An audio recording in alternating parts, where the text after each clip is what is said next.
Good morning. Hey, thanks for being here this morning, and it's good to see some familiar faces, and it's good to meet some new friends this morning. So I know that you guys are busy, so I'm very grateful for the fact that you guys took some time and that you came out. So thank you. It's a little bit awkward, just to be real honest with you, and I would much rather just speak and not have anything based around like the book, but I am grateful for the fact that we had this chance to put this book out with our friends at David C. Cook, and we're just praying that God will use this in just great ways, because we believe that there is just a huge need. So I'm very grateful for you to be here, and we're excited that we'll be able to give you a book. I think that like in every fifth book there's like a $100 bill, so it's just like a very random thing. So it's going to be fun. Oh, you canceled that, Wade? So that's been canceled apparently, so that won't be happening. But you know what? This is a great day. This is a phenomenal day. This is, I'm sure you're very excited today. I'm pretty excited today. I'm pretty excited because you're here. I'm pretty excited because it's just a really nice day here, actually in Colorado Springs. And I'm very excited today because tonight is the start of the college football season. Is anybody else excited about that? Georgia Tech plays tonight. TCU plays. It's like, you know what? Now every Thursday, Friday, Saturday, Sunday, and Monday, there will be football for the next 5 months, which is just unbelievable. And I really enjoy sports. I'm very excited for that. I saw some dude that has on a Packers jersey right there. So like, are you actually a Packers fan? I am. I want to be at 2 Packers games this year.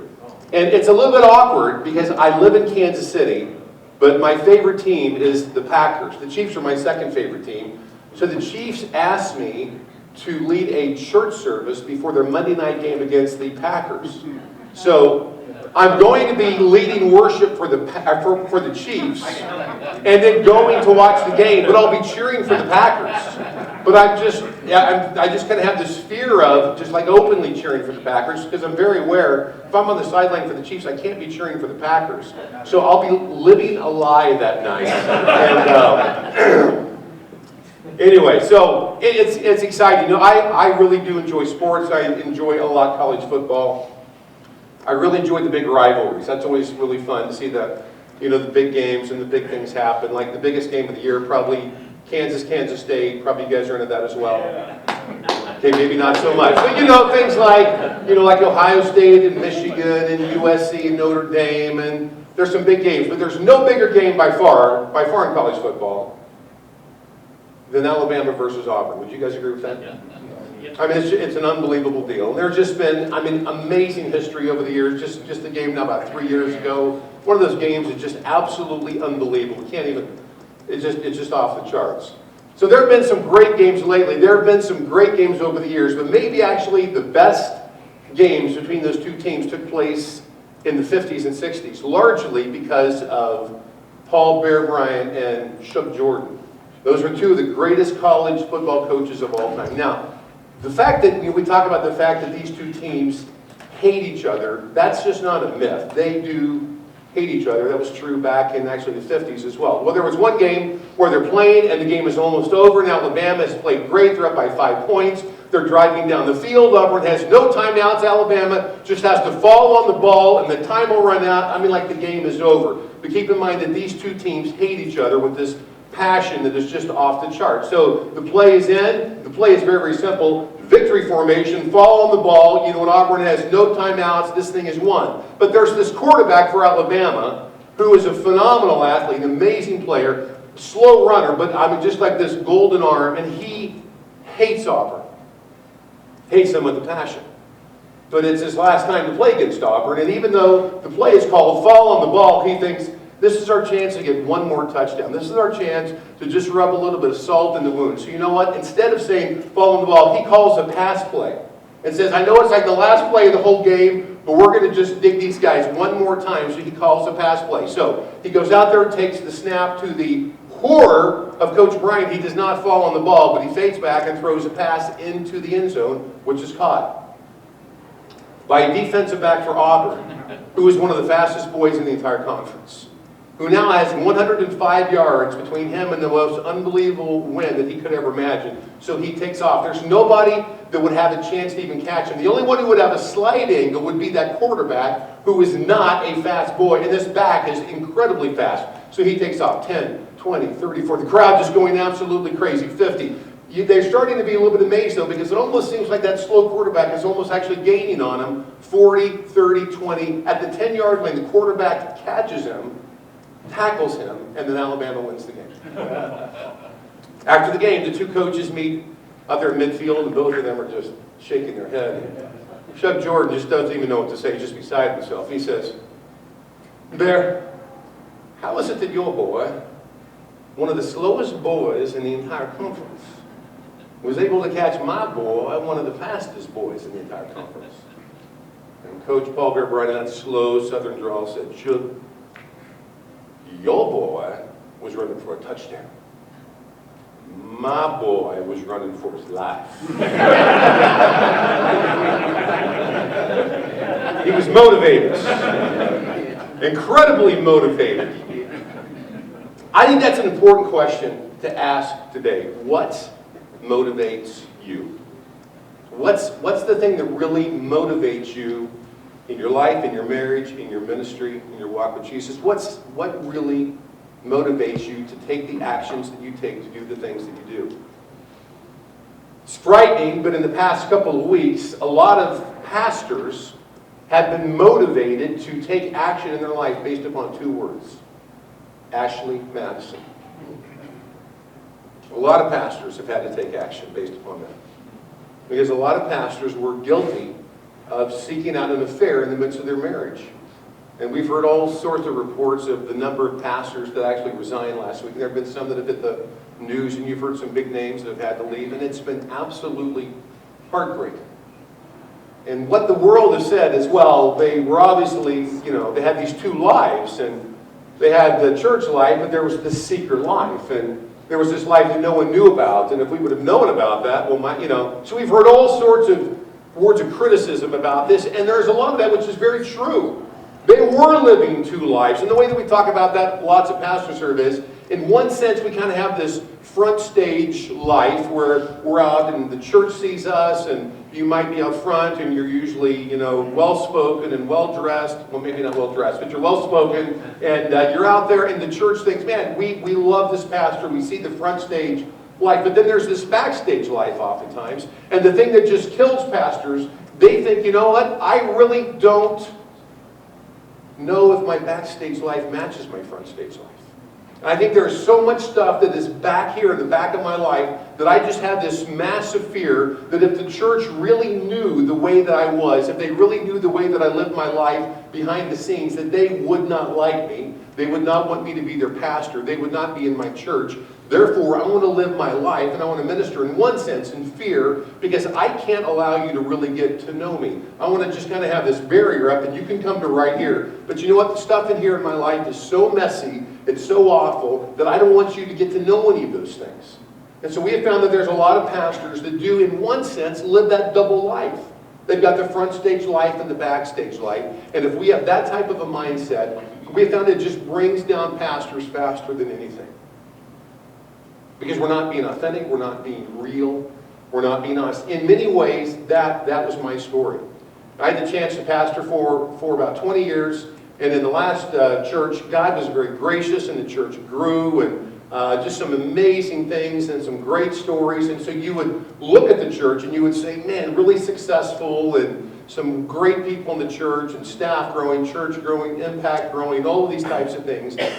And yet I was operating the church in a massive amount of fear. Because I thought, I can't ever tell the church about the fact that, one, you know what, I'm not just a jealous person. I mean, I'm an envious person. I just don't want what you want as a pastor. If your church is larger, I just don't want what you want. That's jealousy. Which means you have more of my idol than I do, right? But I was envious. In other words, I don't want you to have what you have, and I do want it. I want you to go down and me to go. I was a very envious person. Lust, anger, pride, I could go on and on. There's so many things in my heart that I just absolutely did not want anybody to see. And there came a point in 1998 where I was exhausted, because it's exhausting to go through life pretending that you're better than you actually are. It's exhausting. We all know that. I was exhausted. And so God just broke me in 1998. I just knew I just can't go on like this. I just can't go on believing the gospel is true for everybody in my church, but not believe the gospel is true for me. And I found so much of my self-worth and my identity in, is my church growing? Do you like me? Do you like all these things? And it was just silly. It just got ridiculous to the fact that my self-worth was placed in the mouths of so many people. You need to just affirm me so I can feel really, really better about myself. And so in 1998, God graciously brought some men just to speak into my life and to speak truth and to speak the gospel to me. And it was at about that point that I really began to believe, maybe for the first time in my life, that the gospel was really, absolutely true for me. And it was radically life-changing. It changed my life. It changed the way that I led. It changed the way that I preached. It changed the way that I talked about myself. It changed the way that I talked about my sin.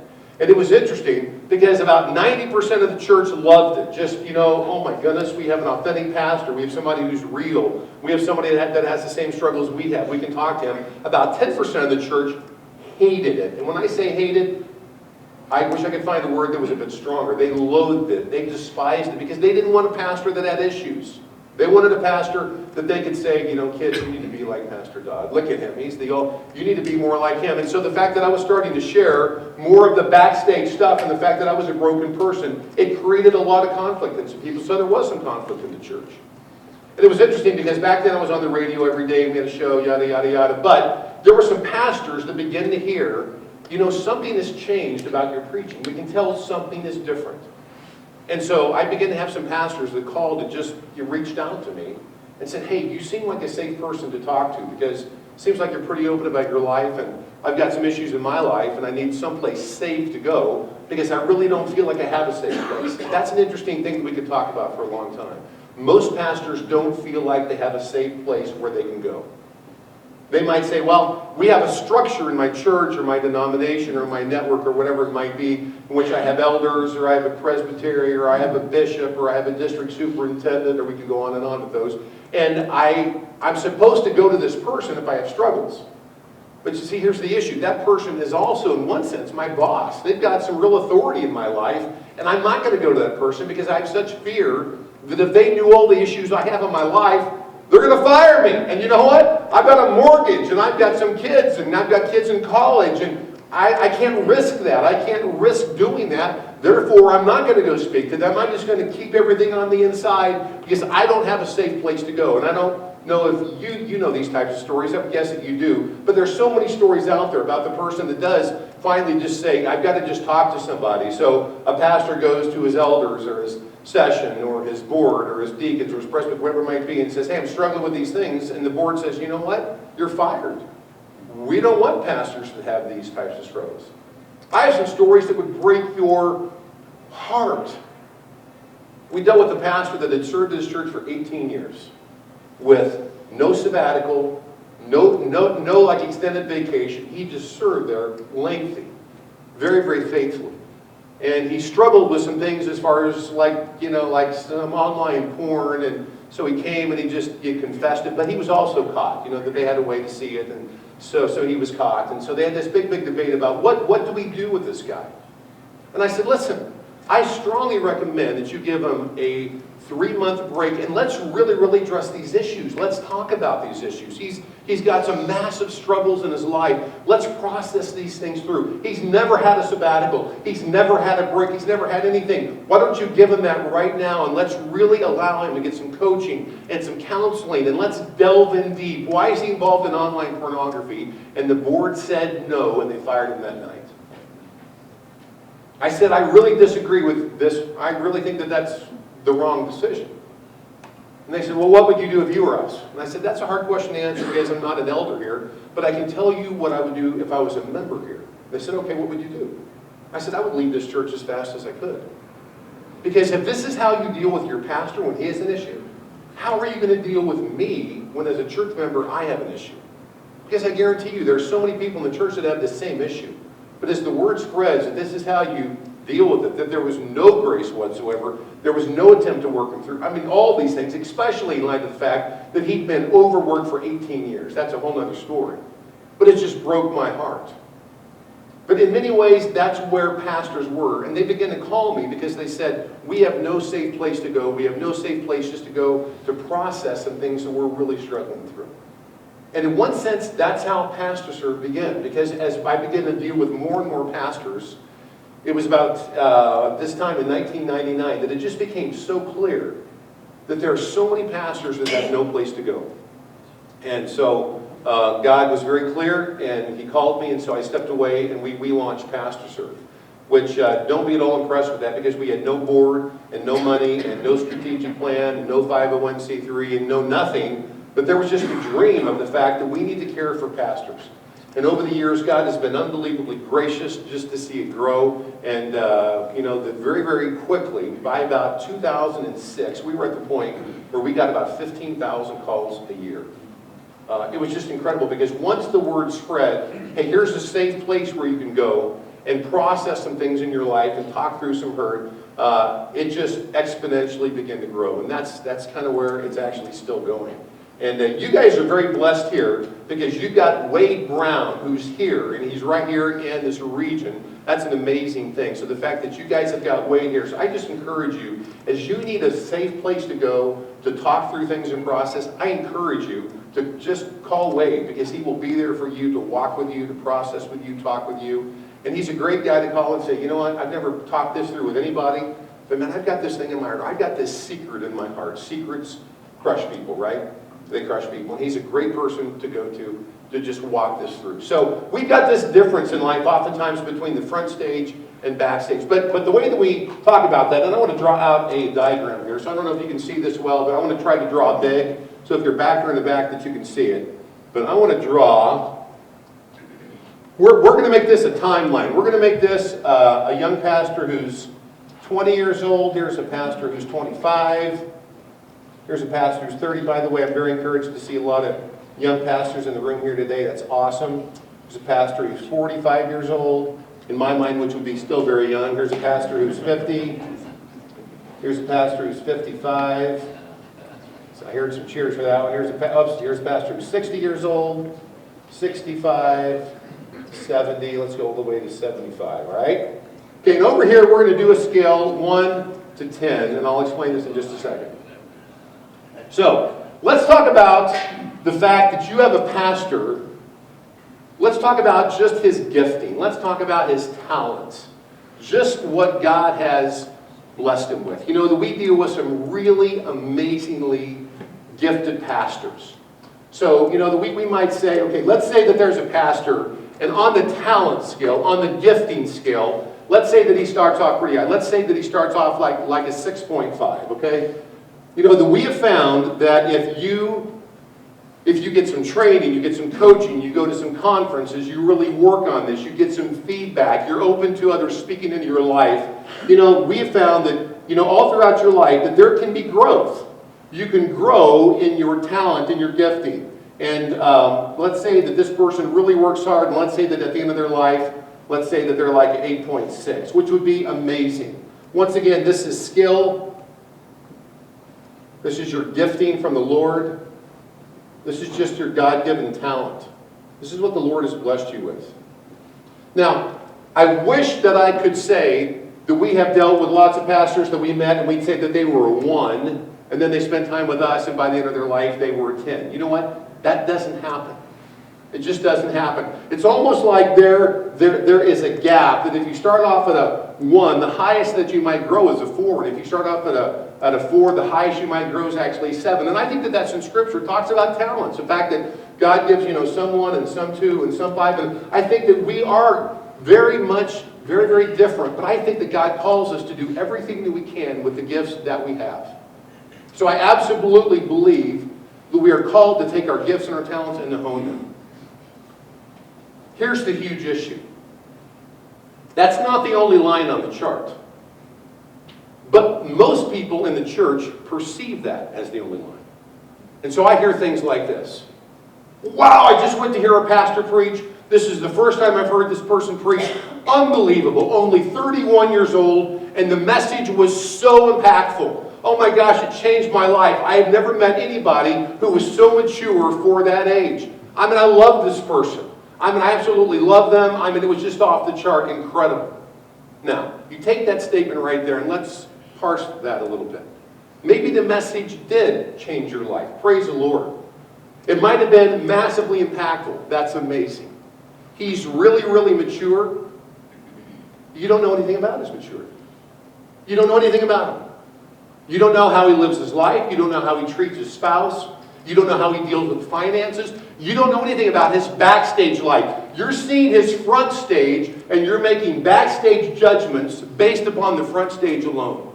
And that is one of the most dangerous things that you can do, because there is another line. It's a maturity line. It's a character line. Now, look, while you might grow in this area, it can be a very, very steady growth over your life. But the maturity line is not a steady growth. And on that line, you can grow from a 1 to a 10. But this line looks a lot more like this. It looks a lot more, there was a crisis in my life, I grew here, oh, that was a hard time, okay, grew there, massive, difficult time, what happened there? Growing here, struggling here, that's a steadier time, but huge crisis, growing here. It looks a lot more like that. That's a maturity line. That's a character line. In a PastorServe, what we do is we take the gap between these two. We have ways we actually identify that, and we call that the Maturity Gap Index, the MGI. And we meet with pastors and we talk about their MGI. The thing that makes me very sad is this. The higher your skill and gifting, the more foolishness the church is willing to put up with on the character line. Because if you're unbelievably gifted, we'll put up with some stuff down here. Now, let's just switch for just a minute. Is this true in the world of sports or what? How many athletes are 10s? They're off the chart, and they're probably 1s as far as their overall maturity, and yet teams still put up with them. Why? Because they're 10s. If they were an 8, you know what? They'd be let go. And I can go through name after name after name. They wouldn't be on the team unless they were absolute superstars. But we turn a blind eye in a sense. We think, yeah, it's a little bit difficult, and we know there's massive, issues, and we know that he's been arrested 16 times. We know there's been 8 assault charges, but he was never found guilty. And but we need him on our team. And we think, are you kidding me? But yet that's the way the sports world functions. The higher the gifting, the more that you will put up with as far as the maturity. But how often is that true in the church as well? And you guys know names. You know names of people who were crazy gifted, and yet there is this massive maturity gap index.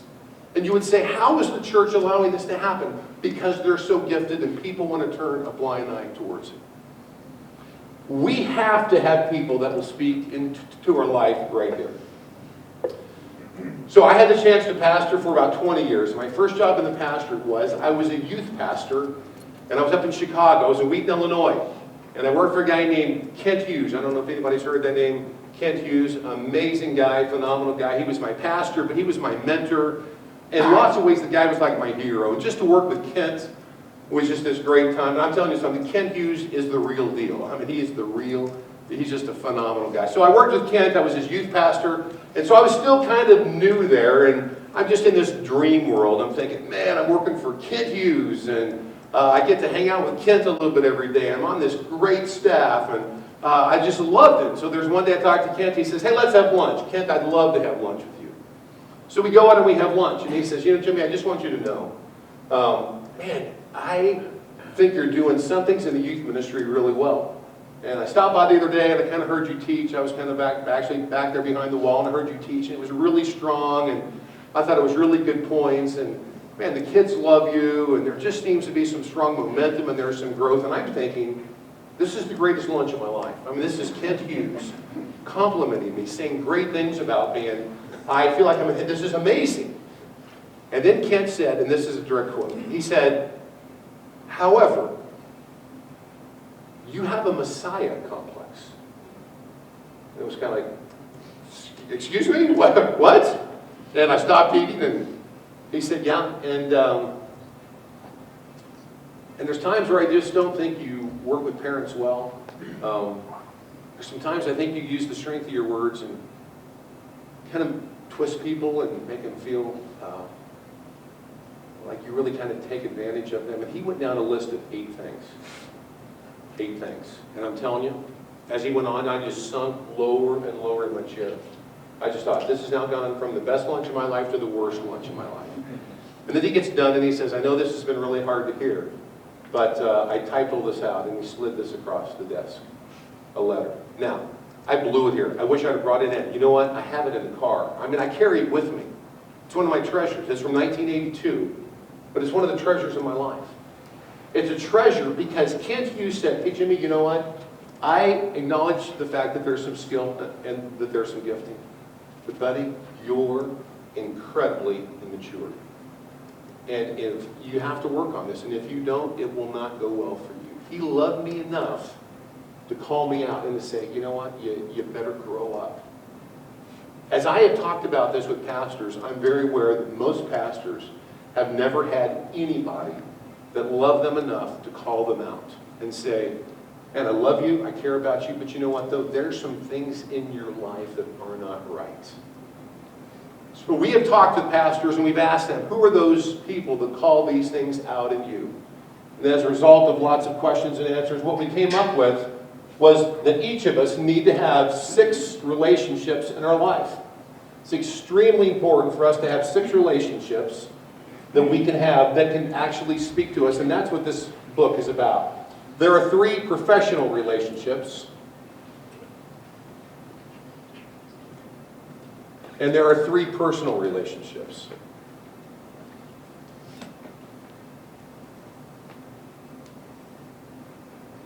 Grab another pen here. First of all, we really believe that everybody needs to have a boss. Now you might say, well, you know what? We're a staff-led church. And for me to have a boss, what that really means to me is there's somebody that can kind of take over the vision of the church. There's somebody that could fire me. There's somebody that could hijack a lot of what we're doing. And I don't know if I want to turn that over, so we don't feel really good about a board or anything like that. First of all, I think there are absolutely ways that you can make sure that you can still guard the vision and the mission of the church. But see, here's the big issue. When you don't have a boss, it's really hard for you to have a champion in the church. You need somebody who has some basic authority in your life, who is a champion for you. I hear that from so many pastors. It's, you know what? I just don't have a champion. I don't have anybody that really fights for me. I don't have anybody that really fights for me as far as my salary, as far as time away, as far as just things in my life. I desperately need a champion. We hear that from pastors all the time. It's hard to have a champion unless you have, in one sense, a boss. So I really think that it's wise to have some type of a board, some type of structure where you can have some authority in your life, that you aren't the guy that's absolutely up on top, because I think that can lead to big, big issues. So I think it's important to have a boss. I think it's important to have a trainer. I know that you guys are good at that because that's what we're doing here this morning. It just means that you're open enough to go to have other people speak into your life. That you go to some conferences, that there's some ongoing education. Maybe you're trying to work on your master's or your D-Min or things like that, or you might be involved in some things as far as ways to work through some gifts as far as your preaching or whatever it might be, but at least you're open as far as education. You read books a lot. You're a learner. This just means that we need to maintain the heart of a learner. Lots of pastors lose that because we have this strange occupation in which we really don't have to do anything to maintain the fact that we're pastors, right? Whereas you can go to so many occupations. If you're a teacher, if you're a doctor, if you're an attorney, if you work for the government in any way, if you're involved in energy, whatever it might be, there's going to be mandatory, every year there has to be massive amounts of education. And yet oftentimes in the church, we just let that go. But I believe that we need to have open hearts that will learn, and we need to be trained. I believe that we need to have a coach. Now, I deal with a lot of pastors who say, well, I have a coach. I say, that's phenomenal. What do you do? Well, we meet once a month, and we have lunch, and this is just a really skilled person, and they ask me how things are going, and I kind of process with them how things are going, and they kind of give me some advice, and I walk away, and it's a great time, and that's my coach. And I say, you know what? That's phenomenal you have that in your life, but that's not a coach. That's a good friend. That might even be actually a mentor, but that's not a coach. Coaching is not random conversations. It's not just, hey, how are you, man? Oh, I'm okay, how are you? It's very, very defined conversations. It's much more regular. A coach can push back on you. A coach is going to do everything they can to drive you towards actually doing better in your role. I would encourage you to talk to Wade Brown about coaching you. Wade, listen, we have a big staff at PastorServe. Wade's our best coach. He is. Wade's our best coach. He's a phenomenal coach. I would encourage you to get some coaching from Wade. It can go a long way. But a coach can speak into your life. A coach can do these things. I meet with guys that say, well, you know what, when I was in my 20s and 30s, I kind of felt like I needed that. But now my church is larger and things are going really well and I don't really feel like I need a coach. And that breaks my heart. Because what you've told me is that you have capped your learning. You've kind of said, you know what, I was okay growing here, but you know what, I'm just going to cap it at this point. I feel okay at this point in life, and I feel like I can just stop it right now. God doesn't want you to cap your learning. And we've played these stupid games of, my church is large enough, and I'm a big enough deal where I don't need these roles anymore in my life. Guys, let me just be as candid as I can. In the past 2 years, 5 of the most significant pastors in one state, Florida, have fallen flat on their face morally because they did not surround themselves with anybody who could speak into their life. Amen. I can say that because we've worked with 2 of those very, very closely, and I've heard the stories. I've talked with their elder boards. I've talked with staff members who were right there that would say they looked like they were surrounded by people and looked like they had so many people around them, when in reality, they were living their life in isolation. Listen, if it can happen to these 5 well-known, well-authored, all of those things, pastors, friends, you know what? It can happen to us. We need to be so open that we can't cap this in our life.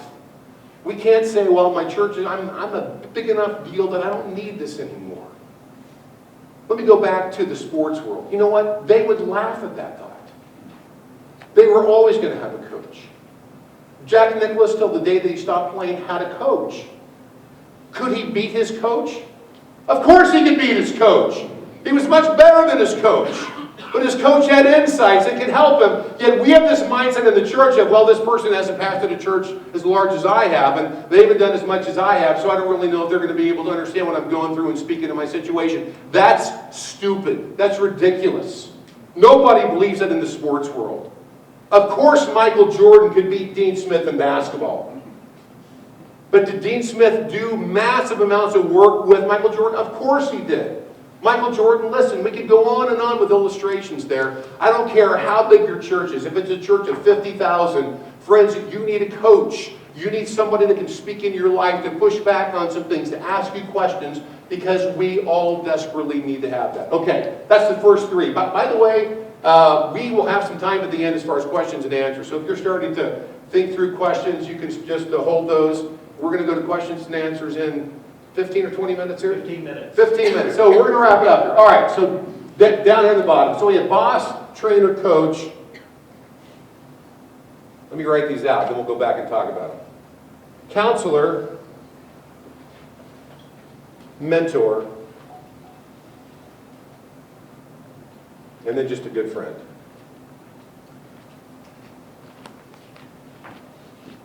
Boss, trainer, coach, counselor, mentor, friend.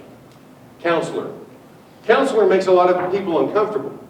It feels awkward. As a matter of fact, I was at a large conference with Wade. I think the Wade was there, and we heard a very well-known speaker stand up and say, you know what? I don't see any need at all for counseling, because if God did not reveal His truth to you in the midst of the situation, why in the world would you think that He would now reveal it to you after the situation?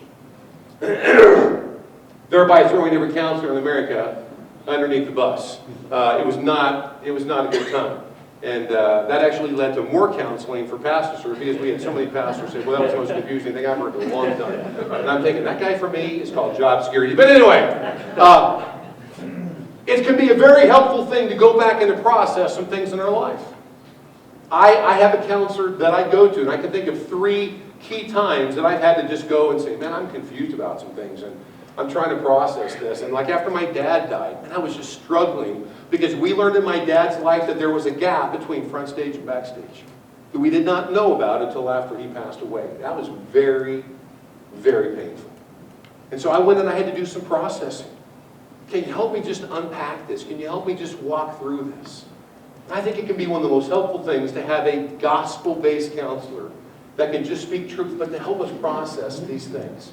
And we have found that those who are much more open to things like this can progress in life because they're really working through those issues which can be incredibly hard. A mentor. A mentor is a person who has got the big picture of life. You don't have to call them every week, every month, but maybe 3 or 4 times a year you're just going to say, gosh, I feel like I'm at this crossroads. And I feel like I just really need some help right now. Can you just give me some wisdom? Because they might fly at a much higher altitude. They can look down and say, I really think this would be a good time for you to take a little break or to spend some more time with your wife or, pursue some more education, whatever it might be. But we need mentors in our life. And then we desperately need to have friends. And it breaks my heart how many pastors who are surrounded by people say, I really don't have a single close friend in my life. We desperately need to have friends. This week, I had a guy call me that leads a phenomenal church.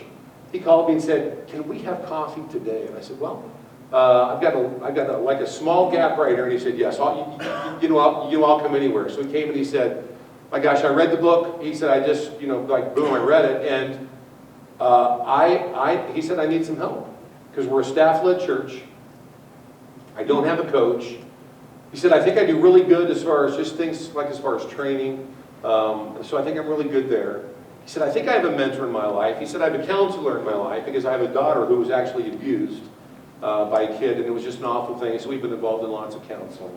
But then the thing that broke my heart, he said, you know what, if I'm completely honest, I don't think I have a friend in the world. He said, I hang out with people. We do things all the time.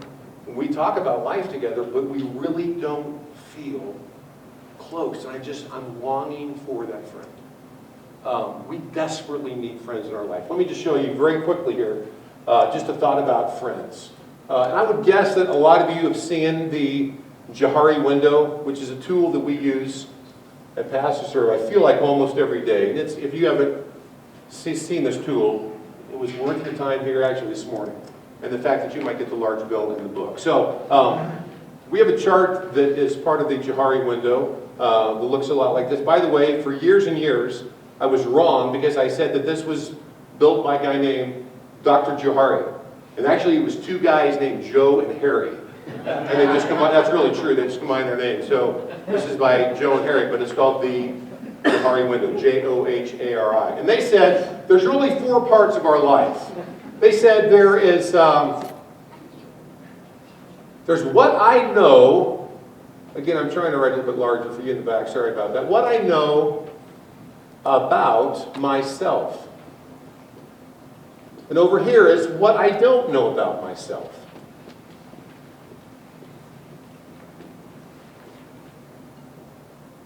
What I don't know about myself.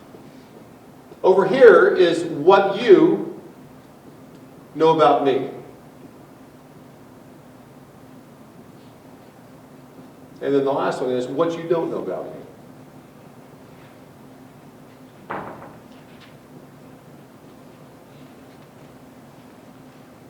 Okay, are you with me? Okay, so if I know this about myself, and you know this about me, that just means it's open, right? It's just open information. It's public. I know it, you know it, everybody knows it. If I know this about myself and you don't know it, it's what? It's a secret. Now I want to put a little line here because it could actually be 2 things. One, that could just be private. And over here it could be a secret. There's some things I don't know about you, and it's extremely appropriate, right? I don't know your visa number, but I'd like to know Stu's visa number, but he would say, well, that's private, you're not going to get to know that. So that's, that there are things that you don't want to share, and that's fine. But the thing that burdens down more people are we carry secrets. Satan loves to use secrets to hold us down as much as he can. Satan has a very small toolbox. Very small toolbox. He's not omnipresent. He's not all powerful. He doesn't know everything. He can't hear your thoughts as you pray. We oftentimes think, well, it's a very small toolbox. But the primary tool in his toolbox is he tells us lies And so often that we believe them. And one of the biggest lies that he tells us, don't tell anybody your secrets. Because if somebody knows your secrets, you're done.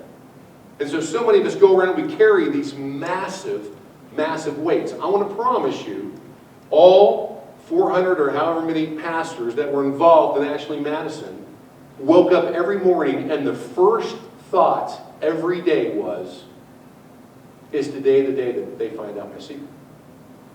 Because if you have a big secret, that's the first thing on your mind every day. Is today the day that they're going to find out my secret? I've dealt with more pastors who've had affairs, and they're found out, and they say, this is one of the worst days of my life, it's awful, I hate it.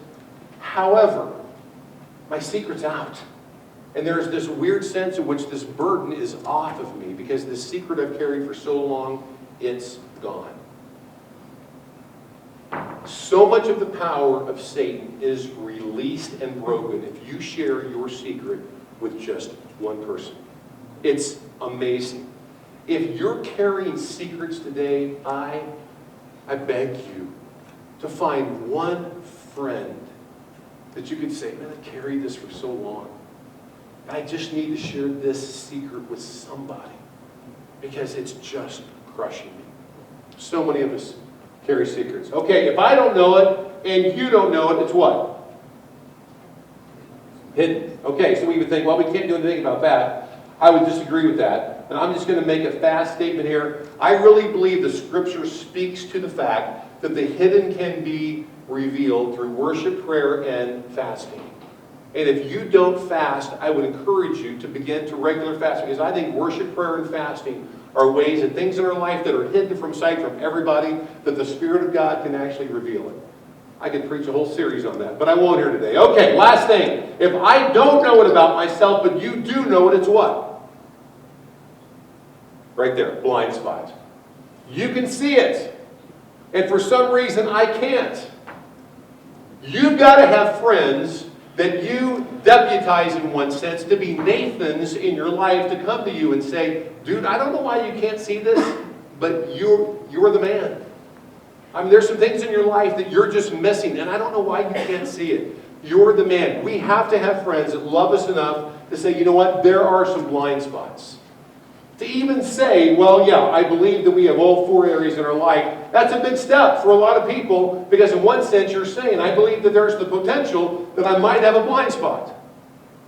We need friends. You need some close friends. Maybe 2 or 3 that you go to them and you say, you know what?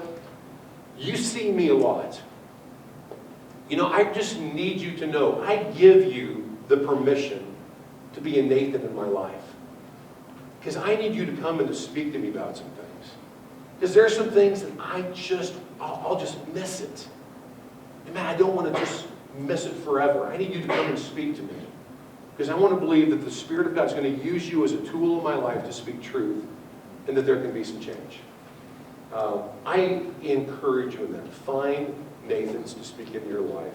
That is a really fast overview of what so much of the book is about. And the book walks through in great, great detail, boss, trainer, coach, counselor, mentor, friend. It also walks through, how did we get in this place in the first place? Why are we so isolated? And I think that there's lots of factors which the book talks about. But I would encourage you, don't live life in isolation. Sin loves isolation. Sin loves isolation. And one of the main tools of Satan is he wants to isolate you. He wants to block you out from friends, from counselors, mentors, coaches, and he wants you to feel like, I can't process it with anybody. Man, this is just one of these things I want to have to just bear on my own. That's a lie from Satan. Don't you believe it. Brothers and sisters, we need each other. We need each other. God created us for community. God created us to walk in community with other people that can speak into our lives in a deep, powerful way. And if you allow that, friends, your maturity, your character, it will grow. And there's this amazing point in life. I don't think I'm there yet. I think I'm close. In which your maturity matches your gifting. And you know, what a great day to really then begin to speak back into more and more lives of especially younger people that have that massive gap. Let me tell you something. This gap, it exists in almost every young pastor. And it's just because they're young and they just have a lot to learn, but they need people to go back and to speak into their life. Especially if you're young, just know that you need this. If you come to me and say, well, I really think that I'm unusual. I think that my maturity is an 8. I want to say, let me be the friend that points out the blind spot to you and says, no, your maturity isn't an 8. It might be 1 because you actually were dumb enough to say that to me. But anyway, we need people to speak into our lives. So let me just pray, and then we're going to take some time for some questions and answers.